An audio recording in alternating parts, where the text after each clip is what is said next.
Beatrice, remember what we say about crying?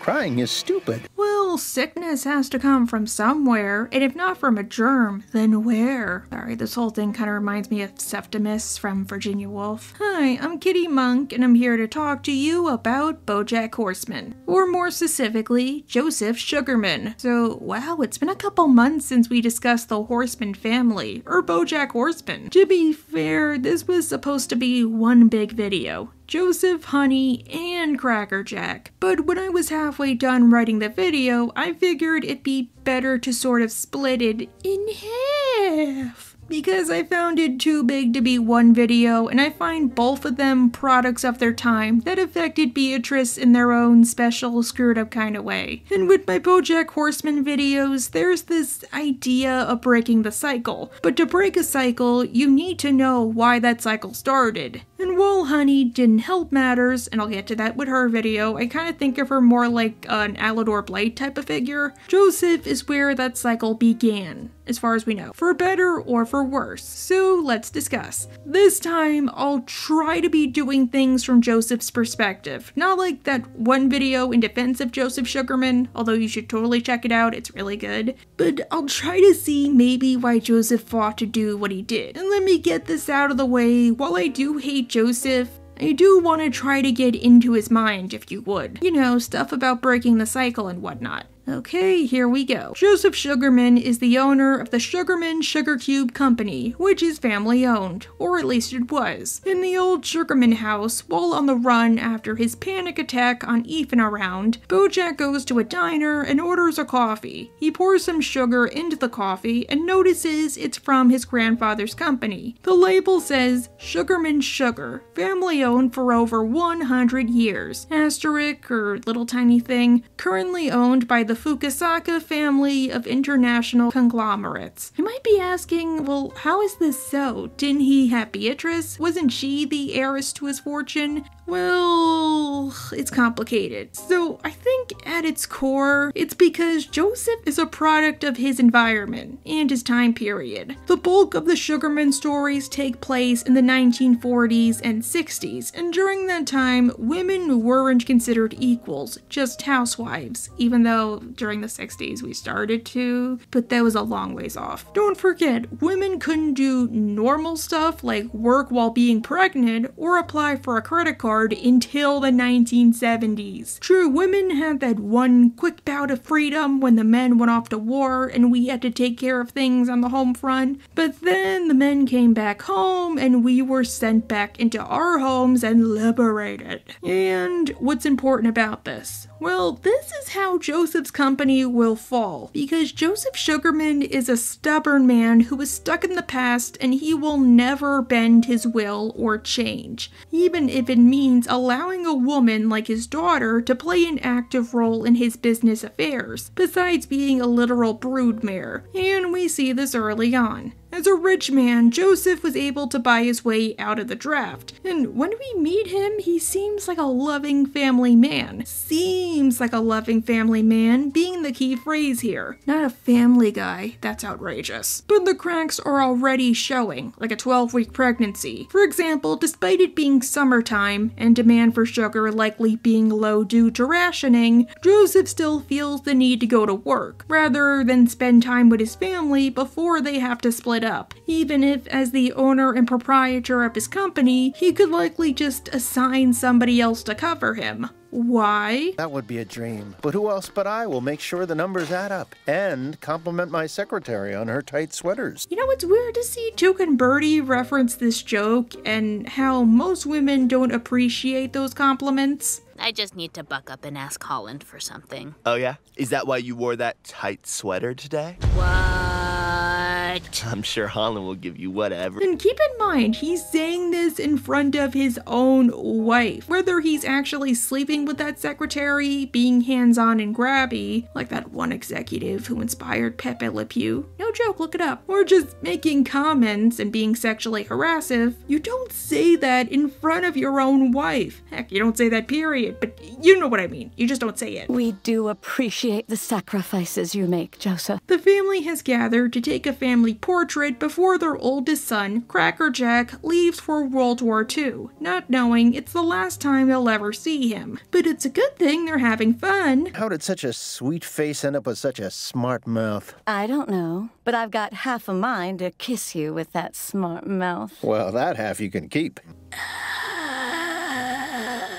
Now, I'm not really gonna cover Joseph's relationship with Cracker Jack because we never really see it. And I'll mostly get to it when I get to Honey because Cracker Jack really affected her. But I do like to contrast the pair as they're both products of their time. Joseph is what a man is supposed to be, when really that means an emotionally distant, abusive prick. Whereas Cracker Jack is the vision of what a man is supposed to be. Young, strapping, handsome, and kind. Like how he's a great brother to Beatrice, and never demeans her or treats her differently because of her gender. While Joseph feels the need to tell her, "Oh, you have scarlet fever? At least your throat is swollen shut, so you'll lose some weight, fatty. Also, I'm voiced by Matthew Broderick, so I've murdered people."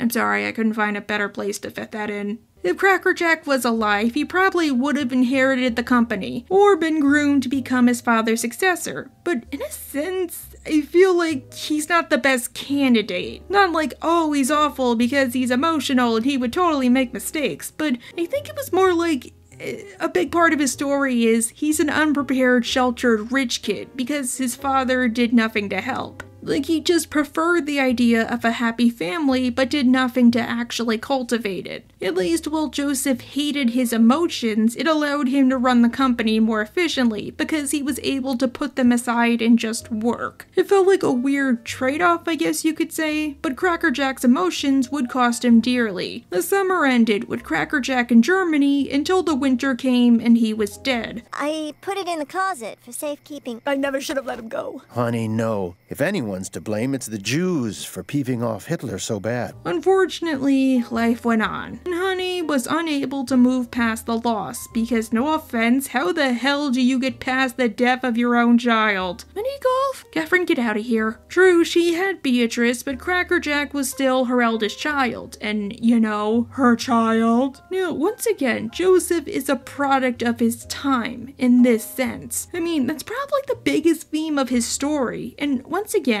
let's factor in the standards of that time. In the 1940s, and unfortunately until recently, psychiatry and therapy were considered witchcraft, or it was a sign of weakness, like I'm so screwed up in the head that I need to ask for help and I'm weak, especially since you had to openly discuss your feelings. Whereas I choose to see it as you realizing you have a problem and you're mature and grown up enough to know you need help and it's a big problem you can't handle on your own without a professional, even if I also jokingly call it bad parent tax because you go to therapy to deal with people who actually need therapy, but don't think they need it. There's also the fact that psychology wasn't as conventional as it is nowadays. Remember, Prince Philip's mother was diagnosed with schizophrenia, and the treatment was to x-ray her ovaries in order to kill off her frustration, rather than just give her medications or a therapy dog like they would nowadays. And it was conducted by Sigmund Freud, one of the supposed experts of his times. Sorry if I'm getting off track, but while a pioneer, most of what Freud says is actually super outdated. Plus, stuff like HIPAA, despite what Dr. Champ says, that whole policy wasn't law until 1996. Meaning if Honey said anything like, oh, I wish Joseph was around more, or oh, I feel unloved,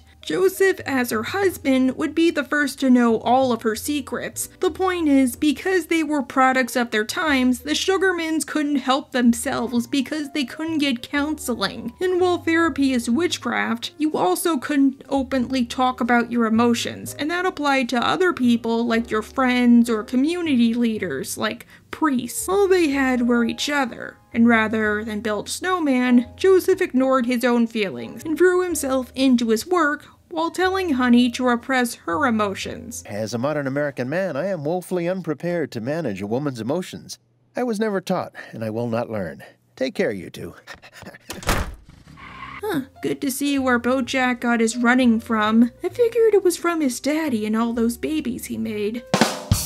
But I mean, like, Joseph did run away from his responsibilities as king, what with his uncle and all. You know what, I'm coming up with a better Matthew Broderick joke, I'm serious. While I feel awful for Honey, at least you can argue she was allowed to express emotion, because women were seen as having soft hearts, and emotional. Joseph was a jerk for not doing anything but showing open emotion like that, even if it was grief at a super traumatic event. That was emasculating. In a way, you have to feel bad for him, and also don't at the same time. Which sucks because the 1940s was a time full of grief and death. Chances are you probably knew somebody who died in the war, or who got maimed or whatever, and you were just expected to hold all of that in and move on. Plus, let's not forget Beatrice. Time standards aside, she's still a child. She probably doesn't realize what's happening, or why her mother is sad, or why her father is actively ignoring them. She just lost her brother and doesn't know how to process it, and her mother likely isn't in the right state of mind to put it into perspective for her, while her father doesn't care to do it either. It's bound to suck for everybody involved. I think what doesn't help is that Joseph is somebody who seems to throw himself into short-term solutions, just so he doesn't have to deal with it and he can get it over with,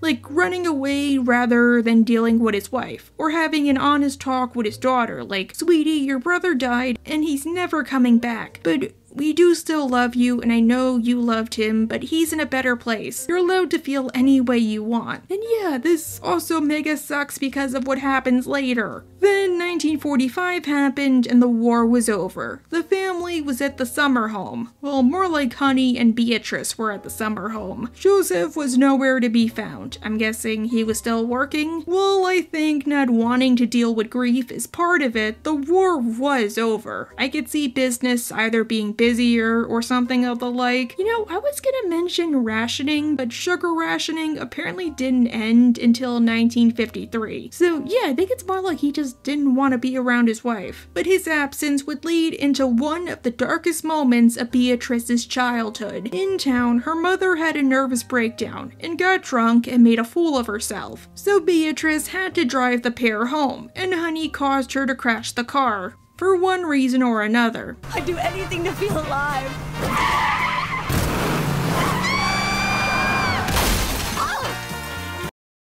I'm not making that joke. When Joseph found out, he was furious. No, to be fair, he's got a point. Did you snap your cap? You mustn't despise me, darling, please. And that's before even mentioning poor Beatrice. You aiming to get her killed as well? She's all we got. But at the same time, this is also kind of his fault. If he was around to deal with his wife when she was crying her eyes out, or at least try to talk to her, this wouldn't have happened. Or why couldn't he have sent somebody to watch over them, like a neighbor or a friend? At least he's acting like a man, a crappy man. But that's not all. Honey wanted to be better, but she didn't know how. I can't be with people, and I can't be alone.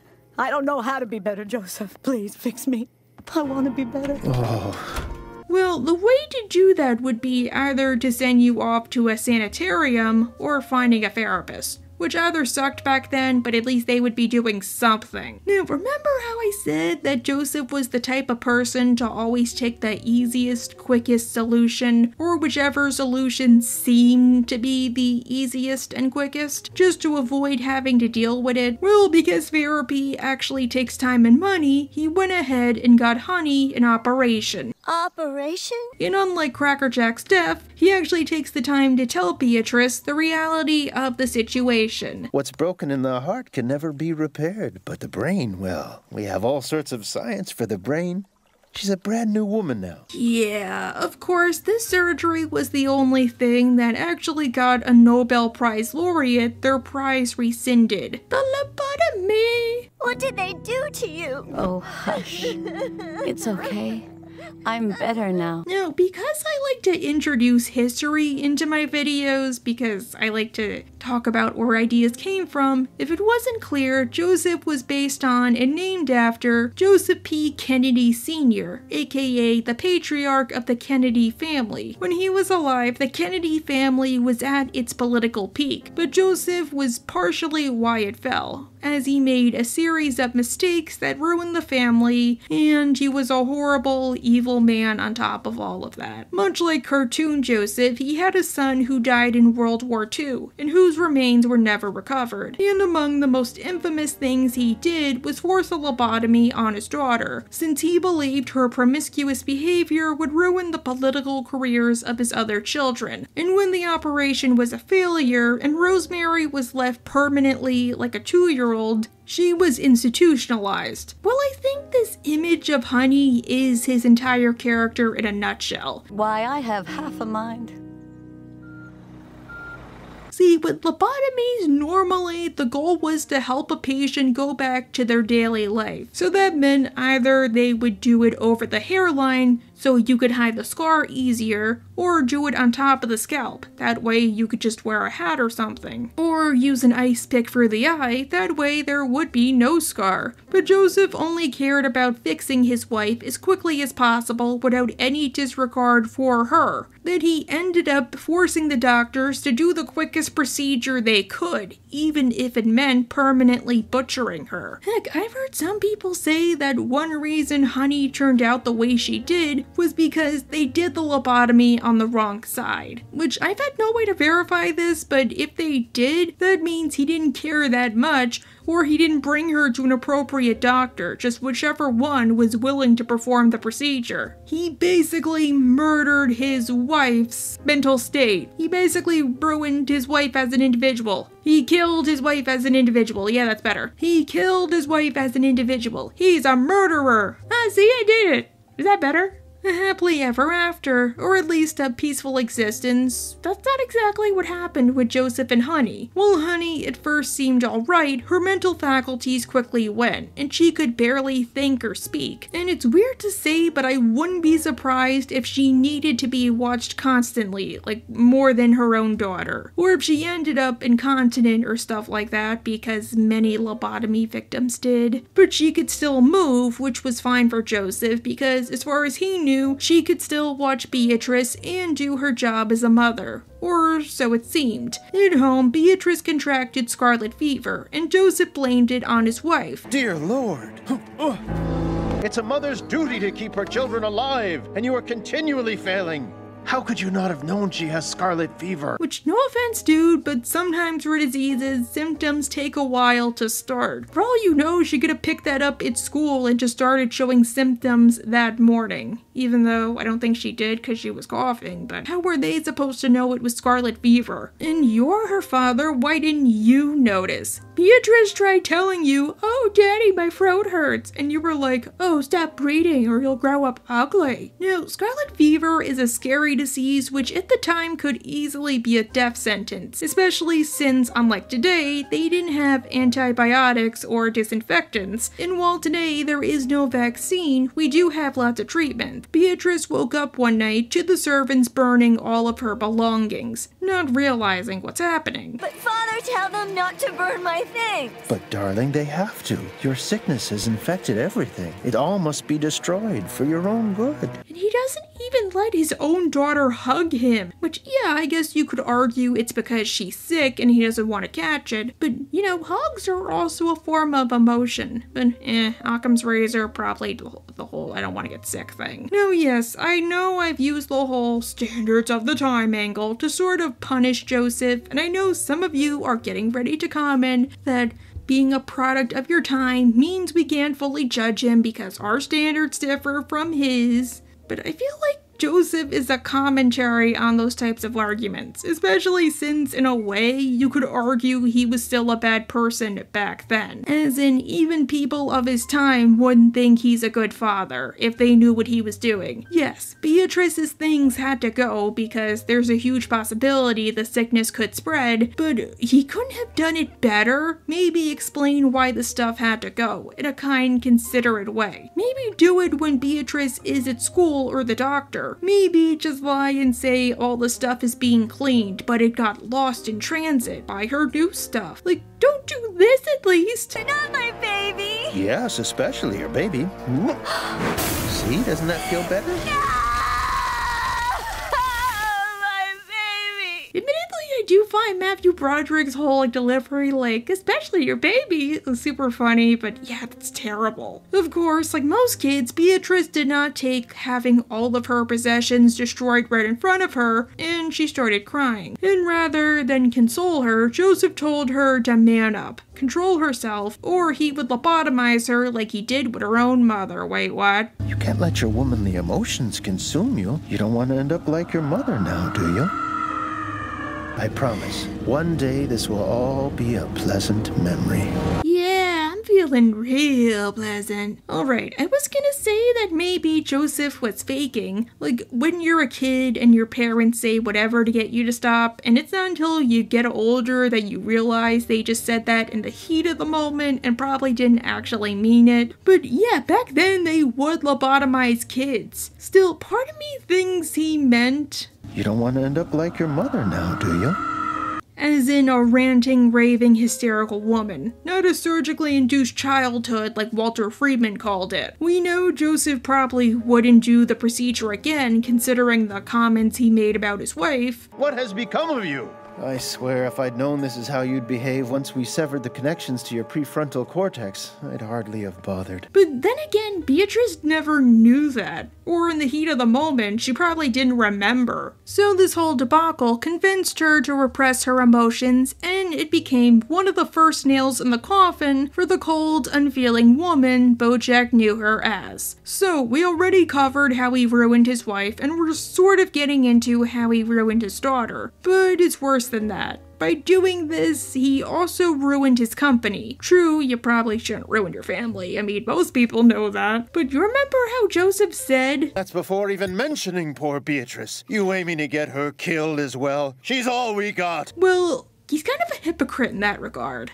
Because he could have cultivated that by realizing, okay, Beatrice is all I have left. She's my last child. I want to make sure she's prepared as an adult. I want to give her everything that her brother was going to get. But that would mean admitting that a woman could do stuff like a man, and to him, women are just commodities you barter and sell. For example, he sent Beatrice to college, which was a big thing back then. Most colleges only admitted men. And on top of that, he didn't send her to just any school. He sent her to Barnard, the girl version of Columbia, and one of the Seven Sisters, which is still a highly prestigious women-only college today. You know, I actually got waitlisted at Mount Holyoke. I'm so glad I never went. I'm more of a Scooby than a Daphne. And what's unique about Barnard is it was one of the few women-only colleges where you could have cross-registered at the boys' school. And even today, when you graduate, both the Columbia and Barnard presidents sign your degree. But the whole purpose of going wasn't to improve her mind or show her the outside world, or give her the skills needed to run the company. She was supposed to get her MRS degree, i.e. go to college, find a nice rich boy to marry her,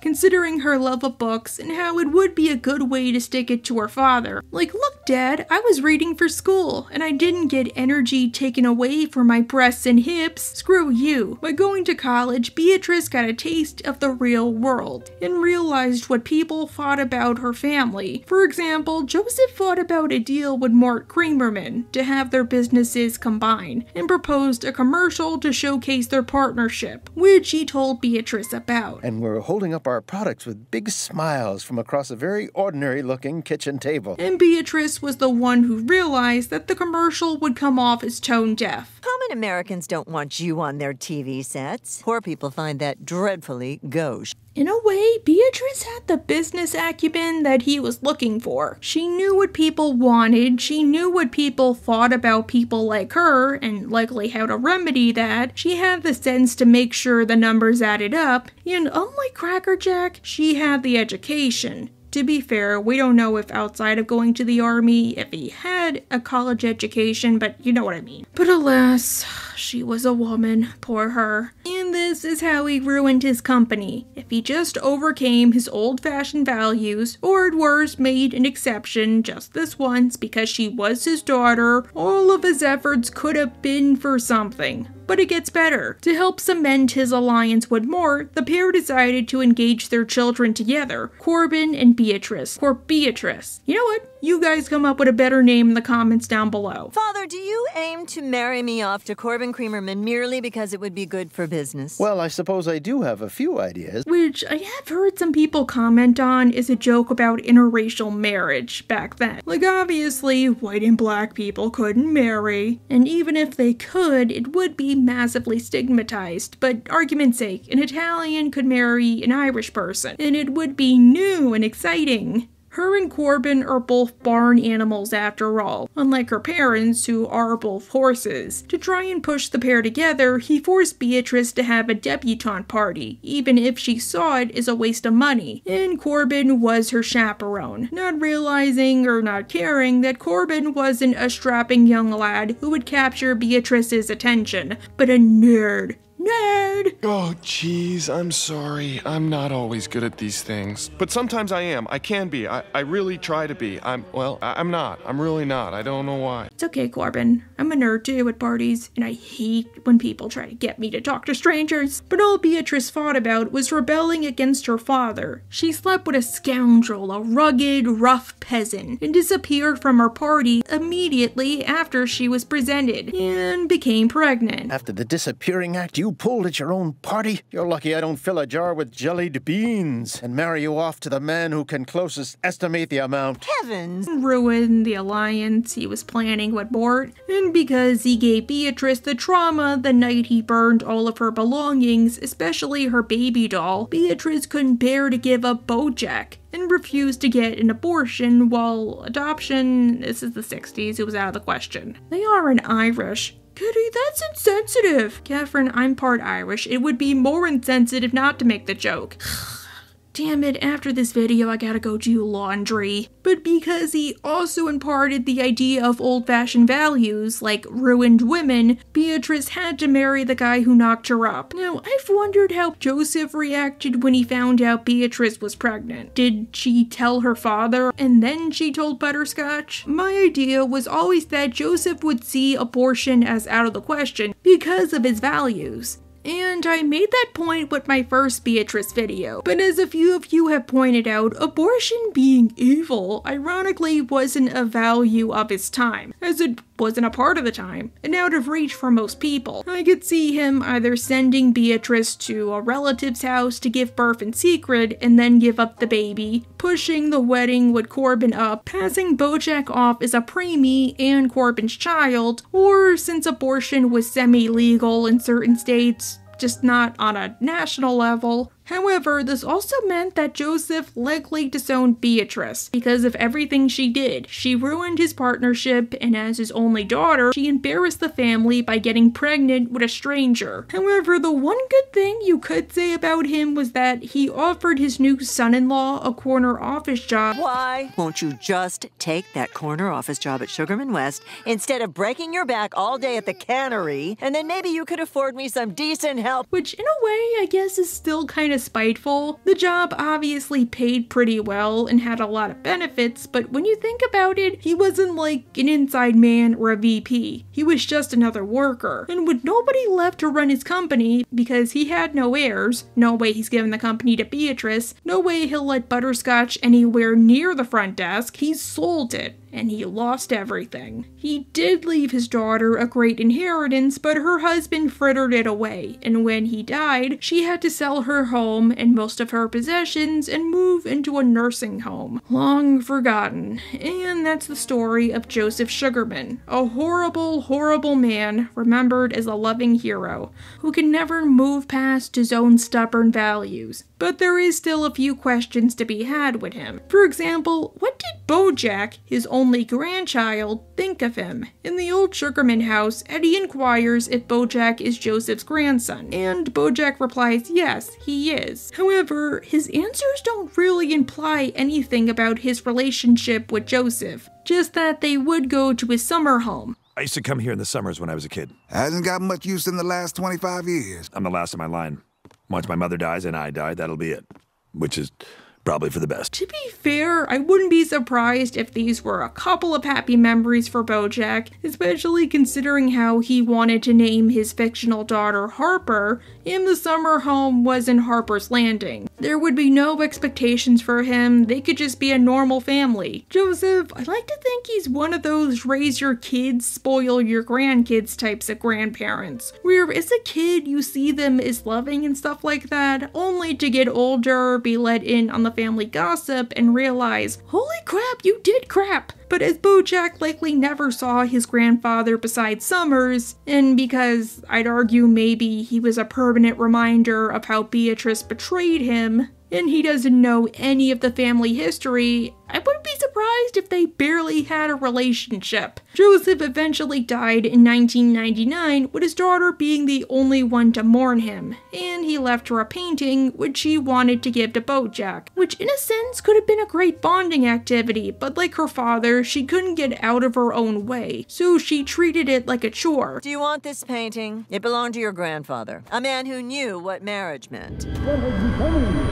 Sure. Still, that whole scene, again, tells us nothing about their relationship. Like there's no, oh, it sucks Gramps died, but at least he gave us this cool painting, or, oh, Pop-Pop had weird taste in art. Sorry, I had a job today, I couldn't go to his funeral. Which, again, makes me lean more towards they barely had a relationship.